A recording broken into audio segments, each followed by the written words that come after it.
guys, welcome back to my podcast, Midnight Laundry. I'm Andrea, and I know you might be wondering, what on earth is this situation? Why are you speaking in English?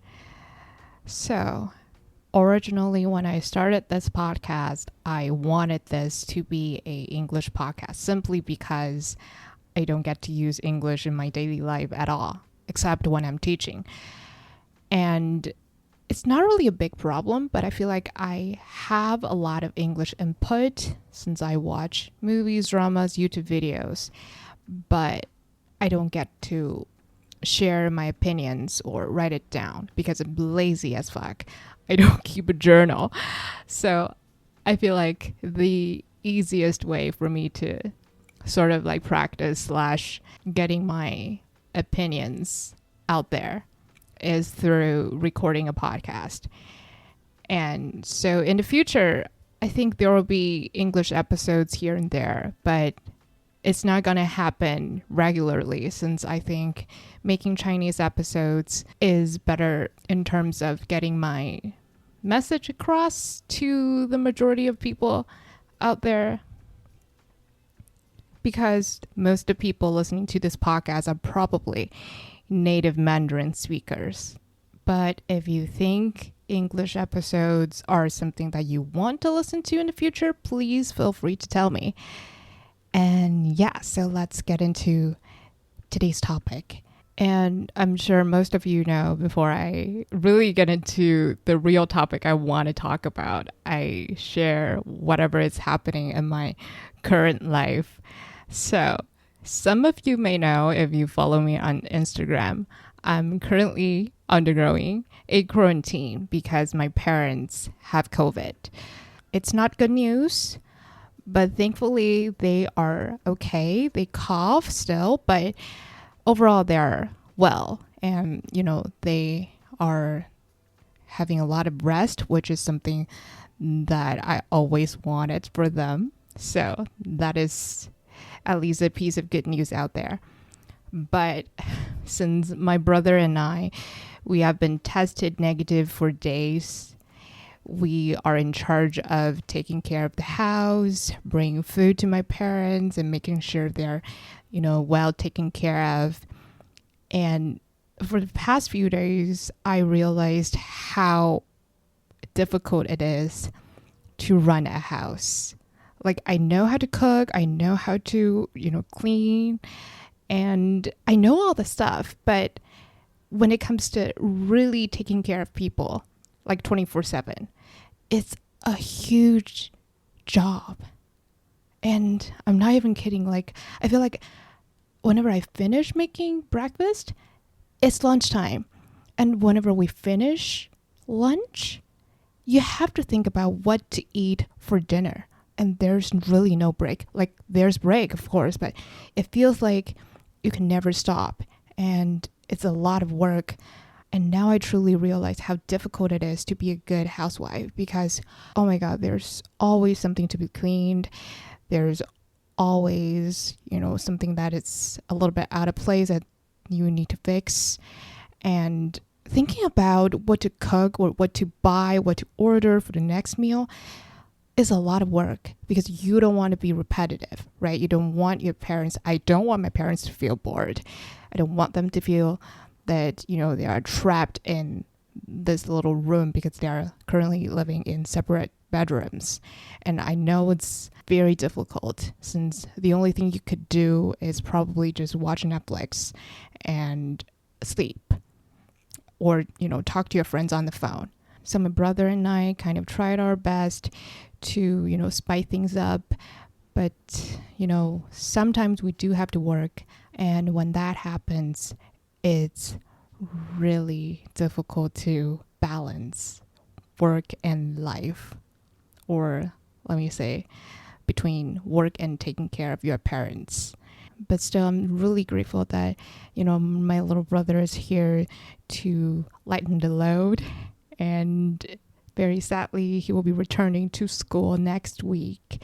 So there will just be me taking care of my parents, and hopefully it will be okay. And, I will be more used to this whole routine of being the master of this house. So that's basically what is going on in my life. And hopefully you don't feel like it's too much information. And yeah, so today I want to talk about something that I always care about very much, which is spirituality, law of attraction, and manifestation.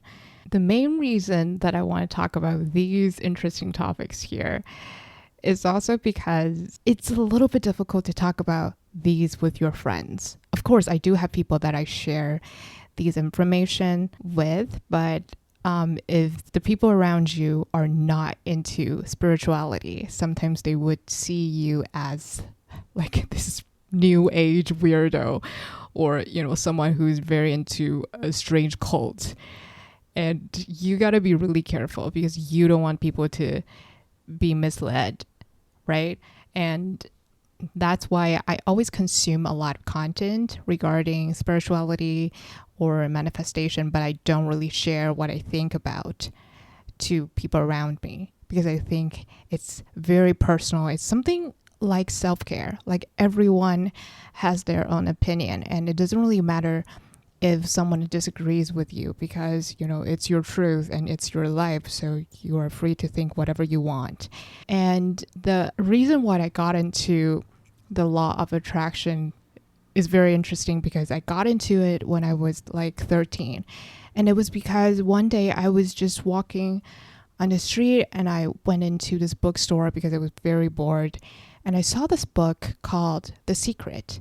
And if you know The Secret, it's one of the most famous books about the law of attraction or manifestation. And I thought it was like a thriller because the book cover looks very mysterious. And I read through the whole book within like 2 hours, I believe. And I just thought that, the message in the book is so interesting since the main thing this book talks about is like your mind creates your reality. So whatever you think shapes what is going on in your life. And you are in charge of your own future, your own destiny. So if you want the things that you desire to happen, you have to look into what's going on in your mind and in a way sort of try to think positively. At least that's what I got from the book when I was a teenager, when I was in junior high school. And after that, I was like, oh, this is simple and this is something I would really love to try. I think at that time, I just really connected with what was said in the book. So then I told my best friend Tina that, I just read this book. I think it's awesome. And I think we should just follow whatever is said in the book. And she was like, hell yes, let's do this. So after that conversation, we started to, quote unquote, think positively. And we hyped each other up. We support each other. And it's been like this since we were teenagers. And, she's still my best friend now, and we're still doing this. I think it happened so naturally that I didn't really question, whether this book is telling the truth or not. So I think that's kind of interesting because I know a lot of people got into spirituality or manifestation when they were at their 20s. And I guess I was kind of lucky because I just got the information and I believed it so much as a kid. And for me, thinking positively is not difficult. So I guess that's why I didn't really question anything about it. And when I entered high school, I didn't really think too much about law of attraction or manifestation. I just kind of lived my life, like a normal student. But the whole thinking process that I got from the book, The Secret, sort of just reprogrammed my way of thinking. I don't know if it's like reprogramming, but I guess I was also a very happy kid, so it was not difficult for me to receive the information. And so that is the beginning. And fast forward to my college years, I also didn't really think too much about spirituality until I started to get into the world of YouTube. So in the beginning, I watched a lot of beauty fashion content, but I don't know why. Somehow I just naturally got into this spirituality content creator realm. I started to consume a lot of videos about manifestation. I guess it was sort of because this kind of content was very on trend. So a lot of beauty creators would also talk about, how to create your dream life through journaling, scripting, and buying crystals. Or what else do they do? Having like rituals or saying mantras, etc. And I sort of just got back to this world of law of attraction and manifestation. I was like, yeah, that was something I was so passionate about as a kid. And so when I was doing my exchange program in the States, I kind of connected with my roommate because of my love for spirituality. She's a girl from Chicago and she loves everything that is about wellness, health, spirituality, manifestation. So we didn't really become besties, but we did talk a lot about manifestation and spirituality. And she is someone who would light her candle and, do journaling. And she would always get up at 4 a.m., do the dishes, and then go running. So her lifestyle is basically the epitome of that girl, which is so magical because I've never met someone like that.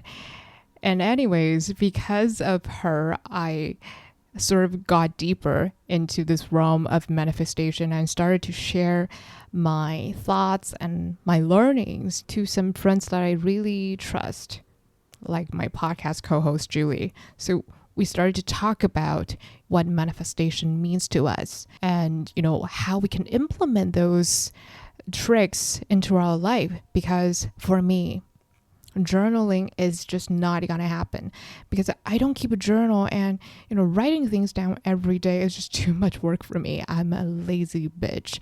So I've never really tried journaling, and scripting for me is also a little bit hard since I do know what I want in life. I do know what makes me happy, but writing things in specific details is just a very forced behavior for me. I don't know if that makes any sense, but I'm very good at imagining a feeling that I want to experience. But if you want me to pinpoint, exactly what house I want to live in, exactly what kind of partner that I want to have, I just can't do it because I love the idea of possibilities. I love the idea of being surprised by my higher self or a higher being that is looking after me. I don't know. I just like the idea of not knowing what surprise is waiting for me. And because of that, I started to wonder, what is manifestation? And what does it mean to create your dream life? Since this topic is literally what everyone is talking about on TikTok, on YouTube, or on any sort of platform, and is all over social media to a point where I feel like a lot of people are just talking about it because it's on trend. And of course, they're free to do whatever they want. But at the same time, I do wonder if people are going to feel like, oh, the law of attraction or manifestation are just things that are wishy-washy, and people just want to be lazy and be greedy and get everything by just thinking about money or thinking about this fame that they want. And to some degree, honestly, I do believe that the power of thoughts and the power of thinking positively are crucial in terms of creating the life that you want. But I also think taking inspired actions is one of the most important things in spirituality, since we still live in this physical body. And if you just do nothing and stay in your house, nothing's going to come to you, even if there's a opportunity waiting for you. If you don't take the inspired action, then it's going to be more difficult for you to actually experience a positive outcome or feeling good in general. I think a lot of people want money, want fame, want abundance, want love because they want happiness. a lot of manifestation gurus always talk about if you want something, you have to feel like that first. And if you're someone who's a pro and, everything related to spirituality or manifestation, you probably would really agree with this. But for people who are just very new to this field, they probably would feel like, oh, yeah, it's easy for you to say, but now I don't have what I want. How am I supposed to feel happy? How am I supposed to feel grateful? Which I kind of understand because, sometimes when you really want something, it's difficult to imagine that you already had it, especially a romantic relationship. Although I don't really have that problem because I can easily feel loved when I watch romantic dramas or rom-coms. I'm very easily satisfied. So if you guys have any tricks, please feel free to tell me. And, for me, what I do now is that I try to be more observant of the things around me. And, when you do that, you just feel grateful. For example, now my brother is at home and he's able to help me with all the things that my parents need and want. And it's such a relief for me because I don't know how to ride a motorcycle. So with him being at home, it really solves a lot of problems for me. And that's something to be super grateful for, right? And, having him at home is so much fun because we can talk about very silly jokes and just be like two idiots and, cheer each other up. I don't know, just little things make me happy. And yeah, so that's what I do. And because, like I said in the very beginning, I don't really expect anything specific to happen, I want good surprises. So I guess for me, it's relatively easy. I don't have a specific goal that I need to have. Like, I don't need to be an actress. I don't need to be a super famous content creator in order to feel happy. Of course, if I do get those things, it's great. But if I don't, it's all right. As long as I still get to appreciate the beautiful things and people around me, I guess it's enough. But with that being said, recently I do realize that, when it comes to things that I really care about, I get really controlling, which is something I didn't really realize when I was not conscious of my thought process. So let me give you an example. For the past 3 years, my friend Julie and I have been podcasting, and it's been such a pleasure for me to record an episode every week and share our thoughts and have a very meaningful conversation and just, talk about whatever is bothering us. It's just such a beautiful thing to be doing. And, 3 years ago, I didn't really think about I would be podcasting. It didn't really occur to me at all. So in a way, it was also a surprise that I talked about. I'm very grateful that my friend Julie invited me to join this project. And it has been such a fun ride. But after doing that for about a year, I started to realize that I have certain expectations for this show. And although it would be nice to achieve those expectations, those goals, they were just my desires. And sometimes I did hold on to those desires a little bit too much. And if those desires didn't get to be fulfilled, I felt frustrated. And I've always thought myself as someone who is not a control freak. I'm okay with a lot of things as long as it's not something super personal. But, when you have something that you're so passionate about, you just naturally become this control freak without even knowing it. And it took me about a year to realize that, I could be this controlling when it comes to the show. And, when I got annoyed or exasperated, it kind of scared me. By scared, I didn't really get angry or anything, but just the amount of energy stuck in my body made me kind of had this realization that, I could be like this when it comes to something that I deeply care about. So for one thing, I actually am very happy that, I have this aspect because when you truly love something, you get a little bit out of control. When you love a friend, sometimes you get a little bit emotional when this friend has another new friend. I think it's kind of like that.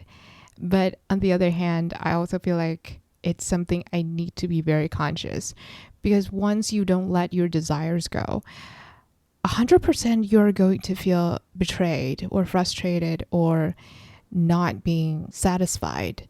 Because when you hold on to a thought, you would do anything to make this happen.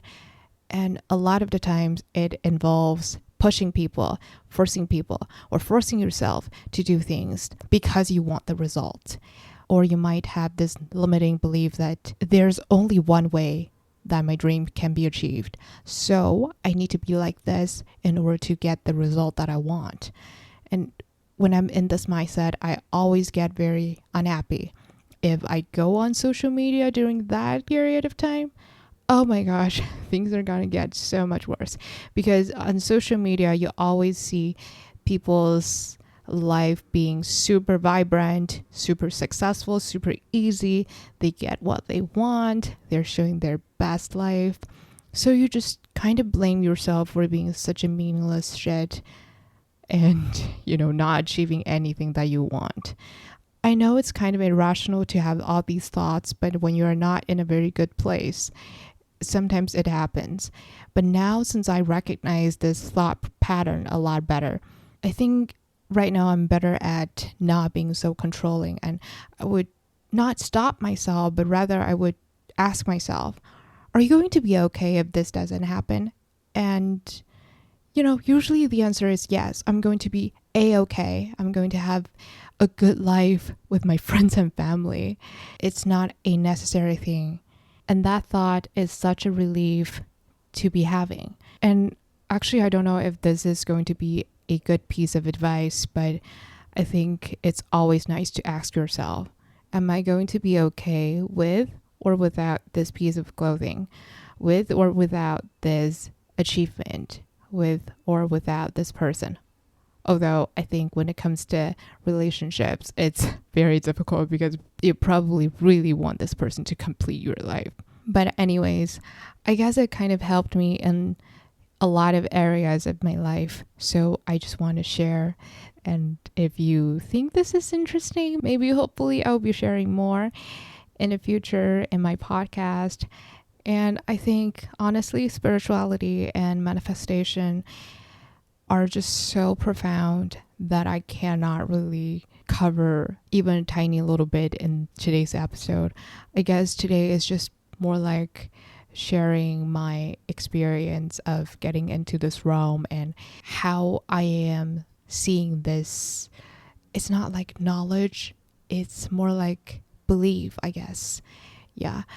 And for people who don't believe in the law of attraction or manifestation, I think it's totally okay, because the whole point of having a belief is that it makes you happy, it makes you grounded, it makes you, just feel better, I guess. So if this set of belief does not serve you, then don't force yourself. Maybe you just need another set of belief. And if you see content online telling you that, your problem is you are not thinking positively, I think that's wrong, because having positive thoughts should not be something that's forced. Of course, it takes a little bit of effort to find things that spark joy or things that you want to be grateful for.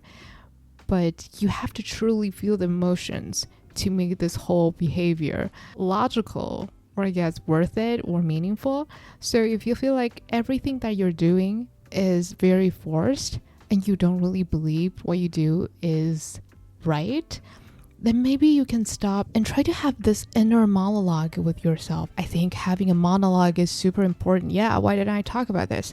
I always have monologue with myself before I go to sleep. I would sort of ask myself like, oh, why were you so upset this afternoon? Or why did you feel so happy? So just try to figure out what happened and to kind of just have a conclusion of, oh, this person did this and that made me feel uncomfortable. And how can I solve this problem in the future? Or how can I avoid this? How can I dig a little bit more and try to find the ultimate answer? I think this conversation is so good to have because there's no one there to judge you, just you and your thoughts. Although it can be difficult, it can be scary to confront what you truly have in mind. Maybe you're jealous, maybe you have some unspeakable, scary, dark thoughts. But I guess it is yourself that is the best person to be confronting these. I don't know, at least for me, it's very therapeutic to do this kind of practice. So hopefully it's going to be of some help to you guys. And if you want to talk to me about manifestation or, spirituality and more, feel free to follow me on Instagram and message me, and maybe we can talk about your own experiences. I think it would be super fun. And if you want me to talk about some more different topics, you can also message me there or email me. And if you want to listen to a podcast where two girls talk about their life, their thoughts, their struggles, you can go check out Afternoon Girls Club. It's a podcast hosted by my friend and I, and we put so much love and effort into it. So hopefully you will also like that podcast. And I will see you guys in my next episode. Bye!